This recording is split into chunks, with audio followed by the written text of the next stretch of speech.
Na karibu ndugu mtazamaji katika mfulizo masomo yetu yanayohusiana na afya. Natumai una afya njema kabisa. Hii ni Erastobe Food Product TV, jumba la lishe.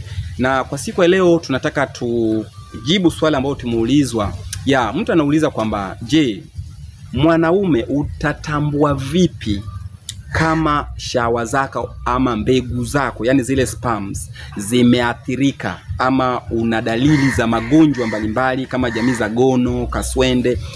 Utajitambua vipi ama dalili zipi ambazo zinaweza zikakuonyesha kwamba wewe sperm zako ama shawa zako tayari zina wadudu? Zile njia ambazo zitakusaidia wewe kugundua kama sperm zako haziko sawa, na hata mwenzi wako pia anaweza akakusaidia katika hili. Dalili namba moja ni pamoja na kuwashwa ama kuwasha katika mrija unaotoa mkojo, tunaita urethra. Unaotoa mkojo kwenye kibofu kuleta kwenye ume. Unaweza ukahisi kama unawashwa fulani hivi, unasikia maumivu fulani hivi wakati wa kukojoa, unasikia kuwashwa kwa ndani.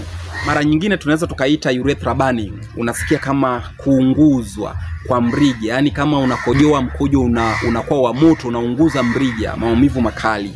Hii sio dalili nzuri. Lakini dalili namba mbili ni pamoja na kutoa ute ambao una rangi usio kwa kawaida. Yani unatoa ute fulani kama mbegu ama shawa fulani, lakini sio shawa.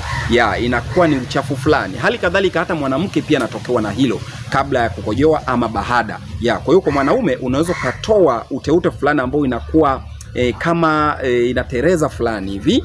Hata kama uko katika tendo la ndoa inakuwa inatereza, lakini inakuwa ni si rahisi kuisafisha hata kwa maji, inakuwa inang'ang'ania fulani, lakini ina uterezi fulani hivi. Lakini pia inaweza kuwa na rangi ambayo sio ya kawaida, hasa rangi ya njano fulani hivi, yani kama vile unatoa shawa ina kama rangi ya njano fulani hivi kabla ya kukojoa au baada, au muda mwingine inatokea tu. Ni vizuri pia ukamuuliza mtaalamu ili uweze kubaini. Na mwingine inaweza kuwa na rangi ya kijani ama njano ama mchanganyiko wa damu kwa mbali.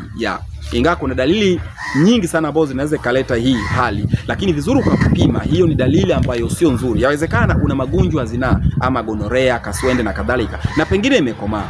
Aidha unaweza ukapata uvimbe kwenye eneo la korodani.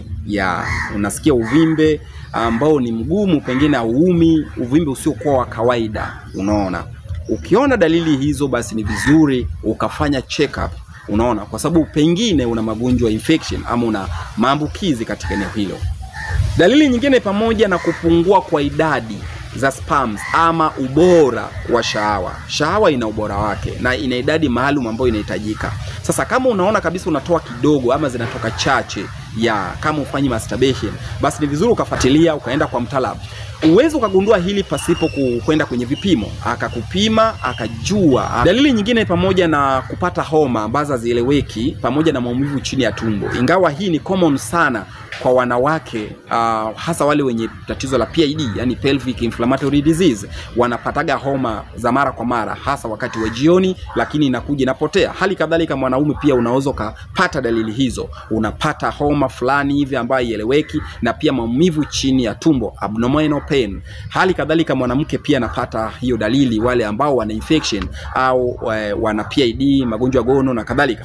Kwa hivyo mwanaume pia dalili hizi zinataka kuingiliana. Kwa hivyo hizo ni dalili ambazo zitakuonyesha kwamba wewe shawa zako haziko salama kabisa, na ni vizuri ukafanya vipimo, ukafanya check up ili uweze kujua nini kinachoendelea katika mwili wako. Na kwa siku ya leo sina la ziada ndugu mtazamaji. Nilikuwa na kuelekeza viashiria ambavyo mwanaume ukiona basi ujue kabisa kwamba pengine shawa zako ama mbegu zimeshaathirika. Hivyo ni vizuri ukachukua hatua ya kupima. Usisahau kusubscribe, kushare na comment ili watu wengine nao waweze kupata elimu hii. Asanteni na tutane katika video nyingine. Bye bye.